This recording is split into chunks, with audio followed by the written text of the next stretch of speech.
तर नमस्कार विद्यार्थी मित्रांनो, आपण मागच्या व्हिडिओ पासून अलंकार बघायला सुरुवात केली होती.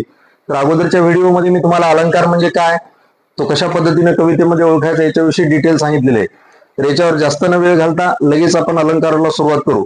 परंतु तत्पूर्वी थोडक्यात अलंकार म्हणजे काय, तर दुसरं तिसरं काय नसून कवितेला आहे त्यापेक्षा अधिक सौंदर्य प्राप्त व्हावं यासाठी कवी लोक वेगवेगळ्या प्रकारची शब्द चमत्कृती साधत असतात.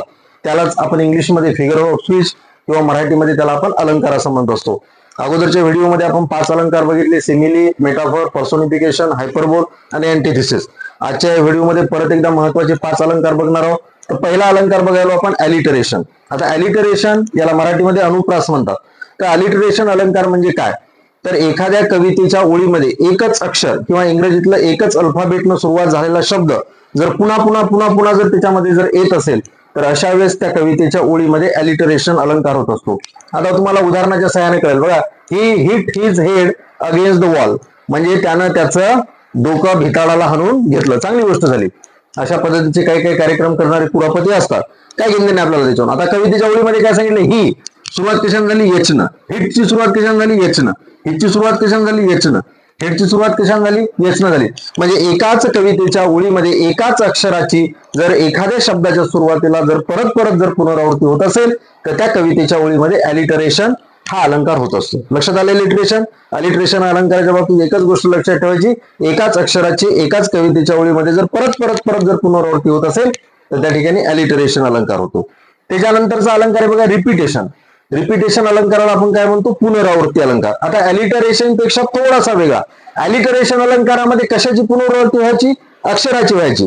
मात्र रिपिटेशन या अलंकारामध्ये डायरेक्ट शब्दाची पुनरावृत्ती होते. म्हणजे तोच शब्द परत परत परत परत जर एकाच कवितेच्या ओळीमध्ये जर येत असेल तर अशा वेळेस त्या ठिकाणी कुठला अलंकार होतो, रिपिटेशन अलंकार होतो. बघा आता या ठिकाणी land, our birth, our faith, our pride, याच्यामध्ये अवर अवर अवर हा एकच शब्द परत परत आलेला आहे. आणि अशा पद्धतीने कवितेच्या जर एखाद्या ओळीमध्ये किंवा चरणामध्ये एकच शब्द जर परत परत येऊन जर त्या ठिकाणी नाद निर्माण जर होत असेल तर त्या कवितेच्या ओळीमध्ये रिपिटेशन अलंकार असतो. आता मी तुम्हाला अगोदरच काय सांगितलं, अलंकार भरपूर येतं, पण आपल्याला महत्वाचेच का शिकायचे, कारण बऱ्याचशा वेळा एकाच कवितेच्या ओळीमध्ये 2-2 अलंकार सुद्धा दडलेले असतात. आता अवर अवर अवर या तिन्ही शब्दाची ओळीनं सुरुवात झालेली आहे, म्हणजे हा रिपिटेशनचा अलंकार होतोच होतो, पण अलिटरेशन सुद्धा अलंकार होतो.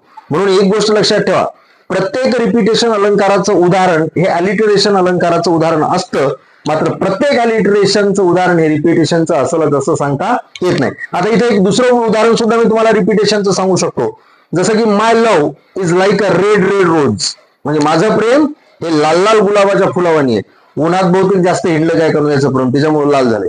जाऊ दे, त्याच्यावरून काय घेणं. आपल्याला काय सांगितलंय, my love is like a red red rose, म्हणजे प्रेमाची तुलना कशासोबत केलेली आहे, रेड रेड रोज म्हणजे लाल लाल गुलाबासोबत केलेली. आता इथं तुलना केलेली म्हणजे इथं सिमिली अलंकार सुद्धा आहे, परंतु रेड रेड नावाचा शब्द परत परत आला म्हणून पुन्हा या ठिकाणी कुठला रिपिटेशन अलंकार सुद्धा होईल. म्हणून मी तुम्हाला अगोदर सांगितलं होतं की एकाच कवितेच्या ओळीमध्ये किंवा चरणामध्ये एकापेक्षा जास्त अलंकार सुद्धा दडलेले असतात, फक्त आपल्याला ते ओळखता आले पाहिजे.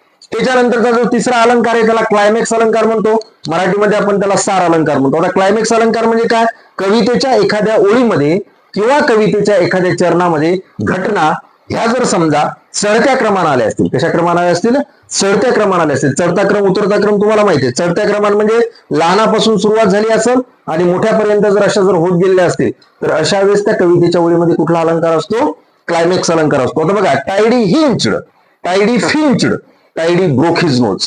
आता हे तुम्हाला या कविता माहित नसल्यामुळे कदाचित कळणार नाही, पण एक कविता होती, the old man and his wife, म्हणजे एक म्हातारा माणूस आणि त्याची बायको. त्या म्हाताऱ्याला जरा जास्तच गर्व होता, तो शेतामध्ये जास्त काम करायचा त्याच्यामुळे. म्हणून एक दिवस तो त्याच्या बायकोला म्हणतो, तू शेतातले कामं कर, मी घरचे करतो. आणि पहिलंच काम ते गाईचं दूध काढायला जातं. त्या गाईचं नाव टायडी असतं.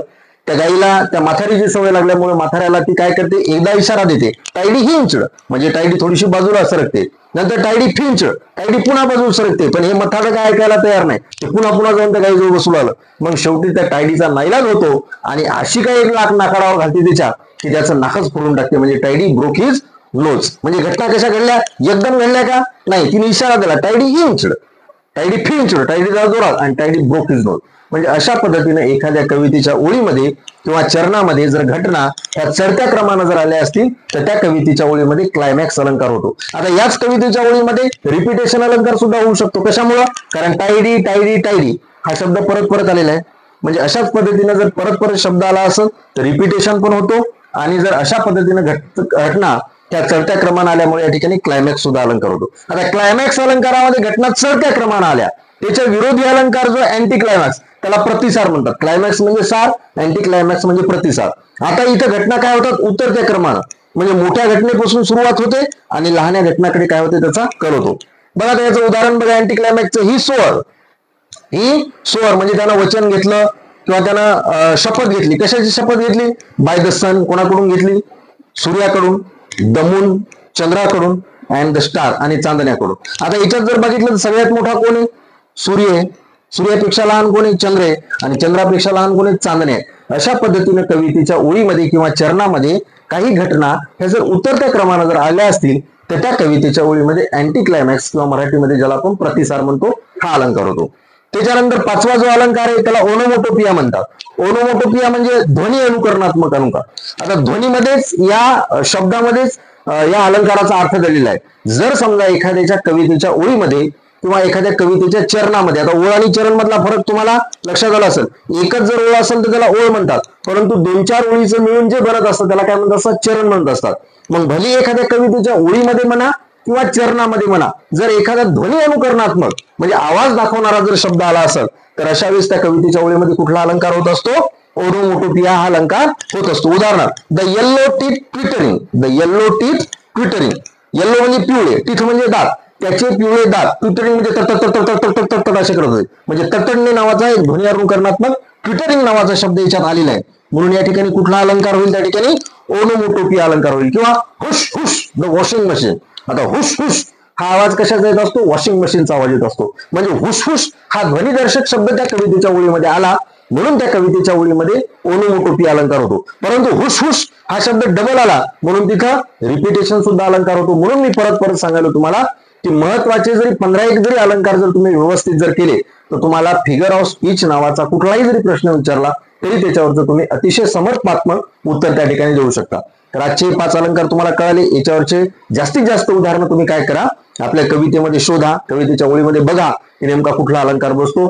तर आजच्यासाठी एवढे 5 अलंकार, उर्वरित अलंकार आपण नंतरच्या व्हिडिओमध्ये पाहू. धन्यवाद.